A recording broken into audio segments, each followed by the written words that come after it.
Hai, Assalamualaikum. Welcome back to my channel. It's me, Ika Lia. Kepada hampa yang baru dekat channel aku ni, aku ucapkan terima kasih banyak-banyak sebab sudi singgah. And kepada hampa yang dah lama tengok aku punya channel ni, aku ucapkan terima kasih banyak-banyak juga. And aku doakan hampa semua sentiasa dirahmati Allah. Nak tahu kisah seram kali ni? Jom kita layan.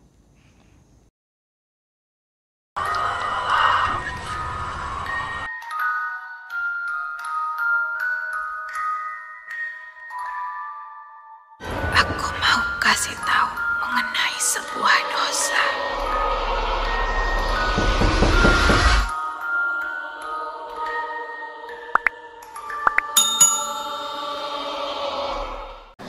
Okay, hai hampa semua. Assalamualaikum. So, aku jarang sangat buat video sekarang ni. Sebabnya, aku tak tahu nak buat video kat mana. Macam aku pernah cakap, aku malas sangat nak buat video dekat rumah aku sebab aku takut apa yang aku akan cerita akan trigger benda-benda yang memang dah sedia ada dalam rumah aku ataupun yang mengikut aku atau yang menghantar dekat aku. Sebelum tu aku macam apa tak, telekong hantaran. Dia punya ketat lah kat muka tu, hampa tengok. Selambuk muka aku tau. Dia tolok macam tu. Stres aku. Okay. So, sekarang ni hujan dekat luar. Kalau apa dengar ada bunyi kilat ke apa, buat tak tahu je lah no. Okay, so apa yang aku nak cerita kali ni adalah pasal pengalaman aku. Nak kata baru, taklah baru sangat. Dalam bulan 11 macam tu kot. Sebelum aku kahwin. Okay. So cerita dia hampa tahu yang aku sakit kaki, tak boleh nak berjalan, kena aku buat tahan sakit apa semua tu kan. So ada satu hari tu kawan aku si Mira lah, dia ajak aku pi Melaka rumah kakak dia untuk kami pi berubat. Sebab kakak dia dekat sana ada kenal orang yang berubat, and orang tu memang ikhlas lah berubat. Tak ada minta bayaran ke apa. Kalau kita nak bagi upah pun macam sedekah lah, macam ikhlas hati kita. Ni benda apa ni? Stres aku. Okay, lepas tu kami pun pi lah. Kami pi, kakak Mira ni boleh dikatakan dia pun ada kelebihan untuk rasa kehadiran benda-benda tu. Dia tak ada lah boleh nampak, tapi dia boleh rasa lah aura yang lain kan. So masa aku pergi rumah dia tu, dia tengok-tengok aku je, tiba-tiba bulu roma dia meremang. Masa jadi macam tu, dia tak habang apa pun dekat kami. Kami pun tak cerita apa, kita tak buka cerita pun pasal apa yang jadi dekat aku kan. So sampailah petang tu tengah nak makan nasi kan, tiba-tiba dia kata macam ni, "Ish, aku ni pasal apa? Heran lah." Lepas tu kami tanya, pasal apa? "Aku hari ni kan dah 2-3 kali duk meremang bulu roma. Sejak hampa sampai semalam lah, tak habis-habis je duk meremang bulu roma aku. Ni aku duk sebelah hang pun duk meremang bulu roma. Hang buat main apa?" Dia tanya macam tu tau dekat aku. Lepas tu aku macam, aku diam je lah kan. Dia kata, "Tak apalah, sekejap lagi kita pergi berubat." Time tu aku tak cerita apa pun kat dia noh. Sampailah kami daripada Bukit Katil nak ke, aku tak ingat lah tempat berubat kat mana. Aku rasa dekat Tanjung Minyak kot. Jauh lah juga perjalanan, dalam sejam kot rasanya. So kami pergi sana. Dalam kereta sebenarnya aku memang rasa memang berat lah kereta tu kan. Memang rasa berat lah, rasa macam tak mau pergi walaupun tekan minyak. Tapi aku diam je lah kan. Mungkin memang kereta dia kot berat ke apa ke.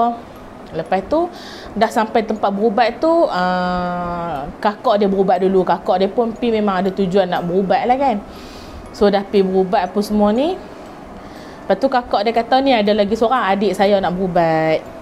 Aku pun duduk lah dekat situ, and barulah aku cakap. Tapi aku tak cerita apa pun yang jadi dekat aku. Aku cuma cerita, "Ni kaki saya sakit. Boleh tolong tengok Ustaz tak?" Aku tak sempat lagi tunjuk dekat dia kaki mana yang sakit, belah mana yang sakit. Aku tak ada nak tunjuk lagi. Tiba-tiba orang yang berubat tu cakap macam ni, kaki hang yang sakit tu belah kiri kan. Aku tengok dia, aku macam okey, tak apa. Lepas tu dia minta nama penuh, dia minta tarikh lahir kot, tak silap lah. Lepas tu dia kata, sabakna saya zikir Ustaz. Lepas tu dia zikir lah, dengar lah dia zikir. Dia zikir subhanallah ni kan, dia zikir 100 kali. 101 kali kot, tak silap aku. Lepas tu sebab aku ikut dia berzikir kan, habis-habis dia zikir, dia cakap macam ni, yang ni bukan sakit biasa ni. Hang dah sakit lama kan, dah berbulan kan hang sakit. Aku diam. Lepas tu aku cakap, dah berbulan dah saya sakit. Kenapa baru nak datang sekarang? Dia kata kat aku. Lepas tu aku cakap lah, saya bukan tak nak berubat, tapi masalahnya dekat sana saya tak tahu siapa yang boleh ubatkan saya. Lagipun ramai orang yang offer nak berubat, tapi bila nak pergi berubat semua main duit. Nak tengok nama kena bayar 50. Nak main rumah kena bayar. Tak ada berubat lagi nak kena bayar dah. So aku ni jadi macam tak percaya lah orang. Bila kakak dia bagi tahu ada orang boleh tolong berubat dekat sana, tu yang aku pi. Dia kata okey tak apa saya faham. Dia kata macam tu. Lepas tu dia kata minta izin lah nak pegang kaki. Tapi dia tak ada lah pegang yang tak berlapik. Dia pegang bahagian kaki aku yang ada kain lah, maksud dia. Dia pegang-pegang. Lepas tu kan dia baca. Aku rasa macam ada yang bergerak bawah kaki aku. Macam ada benda yang merenyut-renyut. Merenyut-renyut dalam bahasa buku apa dia maksudnya. Merenyut. Ya aku tak tahulah bahasa Melayu merenyut itu apa benda. Macam ada benda duk berjalan lah, macam berjalan ramai-ramai. Weh, tolong saya orang utara. Merenyut tu kalau kita nak cakap bahasa betul ni apa dia? Merenyut. Macam tu lah maksud dia. Macam duk berjalan ramai-ramai. Macam tu.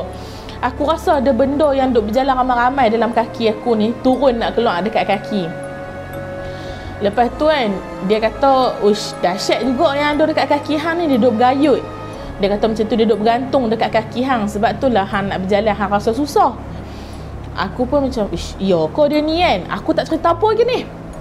Lepas tu dah lama pun semua dia baca, dia dah tarik. Lepas tu kan dia kata, oh dahsyat lah, meremang-remang dia kata. Lepas tu dia bagi tahu lagi, dia kata yang kacau hang ni yang berbungkus. Maksudnya pocong lah kan, yang berbalut lah, berbungkus lah.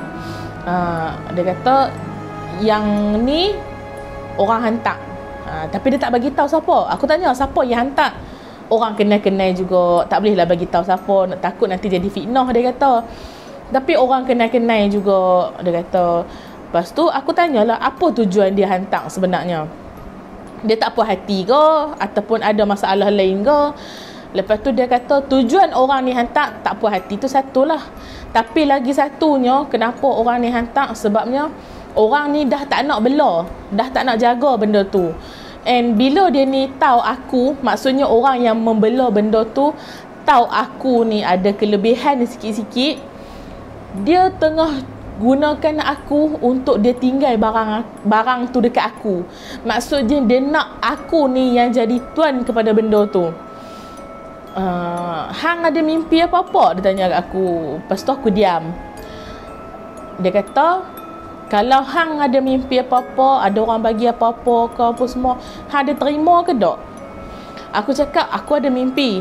Aku ada mimpi macam ada orang tua mai bagi barang dekat aku, tapi aku tak ambil pun barang tu.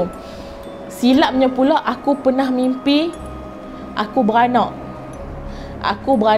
Okey, aku mimpi aku beranak. Dia tanya aku ada menyusu tak budak tu? Aku cakap ha. Lepas tu dia kata okey. Dia cakap macam tu kan. Tak apa. Lepas tu dah lama sikit dia kata kat aku macam ni. Benda ni yang mai kacau hang ni, benda yang berbungkus ni, muka dia terbuka. Hang biasa tengok kan muka dia? Maksudnya dia tanya aku pernah nampak tak muka benda yang kacau aku ni? Aku cakap aku pernah nampak. Tapi dalam mimpi. Yang real punya tak, aku tak nampak.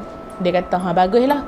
Kalau hang tak nampak yang betul-betul hang nampak dalam mimpi, apa yang hang nampak dalam mimpi tu, dia kata, yang tu lah yang betulnya. Lepas tu aku pun macam, ya ke? Hang nampak muka dia macam mana? Hitam kan? Terbakar kan? Cakap, berulat ke tak? Dia cakap kat aku. Aku cakap, berulat. Betul lah tu. Rumah hang pun ada kena kacau kan? Ada ulat-ulat semua kan? Aku tak cerita weh dekat dia. Lepas tu aku cakap, ulat daripada muka dia lah tu. Sebab tu rumah hang ada ulat. Time tu kan, aku dah jadi pelik. Aku dah macam, aku tak tahu nak kata apa. Aku macam, aku buat salah apa dengan orang sampai orang nak hantar benda-benda tu kat aku kan. Tapi aku tak ada lah ambil berat sangat yang dia kata orang tu tak puas hati dengan aku. Aku cuma ambil berat bila dia kata ada orang nak pelepas barang bagi dekat aku. Sebab aku tahu benda-benda ni dah lama dah aku hadap lah. Daripada dulu lagi, ramai orang yang cuba nak pelepas barang mereka bagi dekat aku. Sebab mereka rasa aku ni kuat.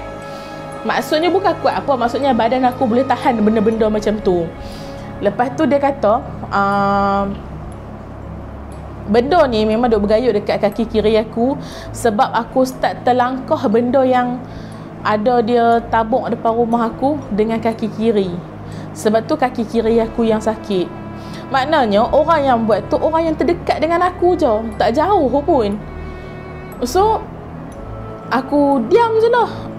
Aku dengar je apa yang dia cakap apa semua. Lepas tu aku tanya dia macam ni, sekarang ni saya nak tahu dekat rumah saya tu ada benda tak?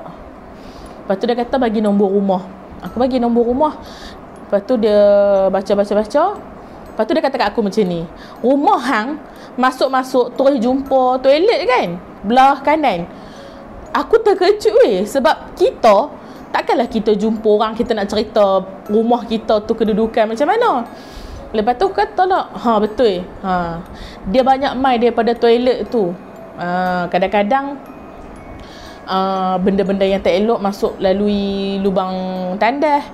Lepas tu menumpang lah sekali. Lepas tu dia kata dekat rumah aku ni memang ada yang keluar masuk, ada yang ikut aku, ada yang dah memang asal daripada dalam rumah ni. Tapi yang duduk asal tu tak kuat pun. Tapi bila dah ada geng ramai-ramai ni, dia jadi kuat lah, dia kata. Lepas tu kata, so sekarang ni apa saya nak buat? Aku tanya dia. Dia kata, lepas ni kena mai berubat balik. Dia kata, takat sekali tak jadi apa. Dia kata, sebelum nak datang nanti, dia kata cari botol kosong, letak penjuru rumah, buat lepas semayang subuh. Lepas tu dia kata sambil letak tu, baca ayat kursi 3 kali, baca Al-Fatihah, baca 3 kul. Lepas tu niat dalam hati, ni rumah baru hang. Dia kata bila hang dah buat macam tu nanti, biar sehari macam tu botol tu. Lepas tu hang ambil, hang tutup botol tu, hang buat mai sini. Dia cakap macam tu. Aku pun okey lah. Tapi disebabkan aku sibuk dengan kahwin apa semua, aku tak ada masa lagi nak pergi ke sana. Kalau sebelum ni mungkinlah aku boleh mengharapkan Mira untuk nak pergi ke Melaka tu. Tapi sekarang ni pun Mira pun dah kahwin, dia pun dah pindah balik Kedah. So aku ada masalah daripada segi transport nak pergi ke sana. Lagipun aku orang luar dengan kakak Mira tu, susah aku nak pergi rumah dia tiba-tiba dengan belaki lagi aku kan. So aku kena tidur hotel. So kos-kos kat situ pun aku kena ambil kira. Maklumlah orang lepas kahwin ni tak semuanya senang kan. Dengan aku pun YouTube set buat, set tak buat kan. Aku banyak fokus untuk family dulu. Bukannya fokus apa, maksudnya kami baru tengah bina hidup baru ni. So banyak benda nak kena settle. Hampa jangan pelik pula kena, kenapa Ika sekarang lepas kahwin tak buat video? Bukan aku malas, bukan. Tapi hampa bayangkanlah aku bangun pukul 5 pagi, tiba-tiba masuk cerita luar. Tak apalah, selingan. Aku bangun pukul 5 pagi, aku masak bekal dekat laki aku apa semua, bla bla bla bla bla. Lepas tu habis pukul 7 laki aku pergi kerja, aku sambung tidur set. Lepas tu pukul 9 aku dah bangun siap-siap pergi kerja. Aku balik kerja pukul 8 malam, pukul 9 baru sampai rumah. Sampai rumah malam aku makan-makan, mandi, kemas rumah sikit, aku dah letih, aku nak lena. So memang tak ada masa. Masa cuti pula kami banyak keluar untuk buat konten YouTube lagi satu. Hampa yang mana duk tengok video aku ni, tolonglah subscribe aku punya YouTube lagi satu. Huruf Z, lepas tu huruf N, lepas tu huruf E, Family Channel. ZNE Family Channel. Tolonglah subscribe ya. Aku nak bagi lepas 1000 subscriber dengan watch hour. Sebab apa, YouTube Zoom memerang laki aku.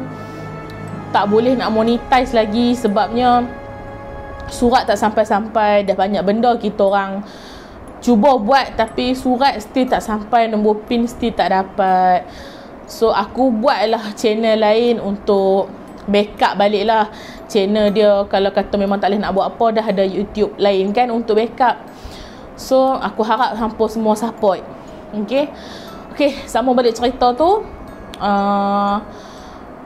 Lepas dah habis berubat apa semua tu, depa ni perasan yang kata aku berjalan dah okey. Yalah sebelum ni Mira tengok aku pun berjalan capek kan.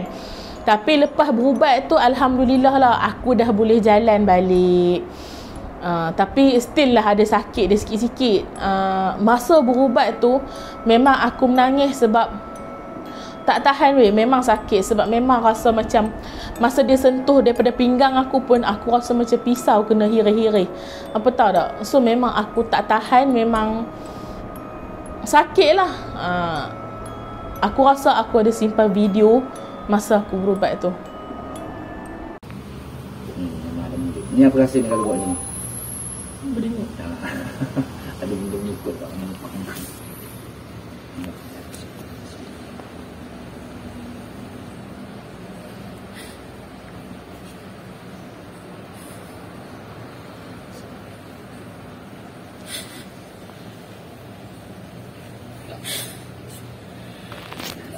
Allah.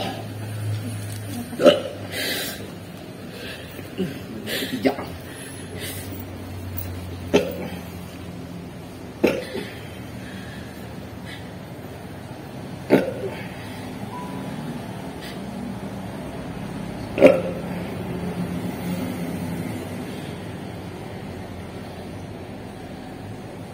Terima kasih. Sekejap kan? Dekat rumah dia ke tak? Tinggal di kasar. Kat dalam rumah dia kan sana. Kat dalam rumah dia. Cuba rasa. Cuba kat lipat balik. Cuba di. Tak apa cuba kat balik. Sedap kan? Belakang-belakang rasa kat pinggang. Okey sikit. Pinggang.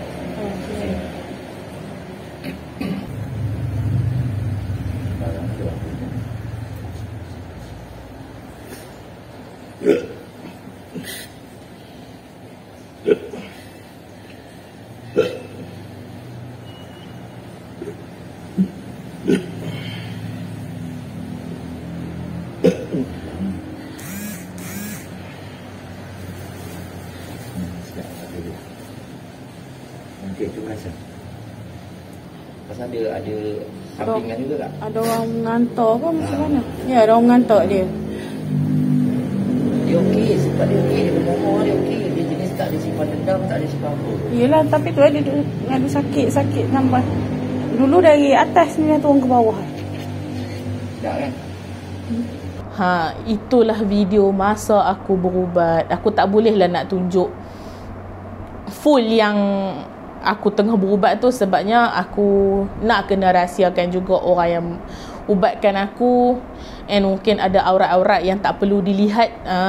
Okay, so ada lagi sebenarnya gangguan-gangguan yang jadi dalam rumah aku. Baru-baru ni pun Zul sendiri pun ada terkena atau melalui benda-benda dalam rumah aku ni. Mungkin sebelum ni dia tak apa percaya. Bila dia dah duduk sendiri rumah aku, sendiri mau ingat ya. Okay, so sampai tu je cerita aku kali ni. Aku harap hampa sentiasa support and sokong aku lah. So hampa jangan lupa lah, aku merayu sangat, pergilah subscribe aku punya channel lagi satu. Kepada hampa yang nak join aku punya grup Telegram, hampa boleh tengok dekat description bawah. Ada aku letak aku punya link untuk ke Telegram. Okay, lepas tu hampa jangan lupa follow aku punya social media account. TikTok aku It's ITS titik Ikali. Aku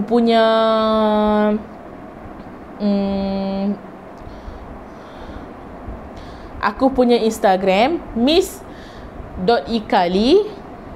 and Facebook aku Nur Ikali. Okay, so jumpa hampa in the next time. Aku doakan hampa semoga dipermudahkan segala urusan, dimurahkan rezeki dan sentiasa dalam rahmat Allah. Okay, bye.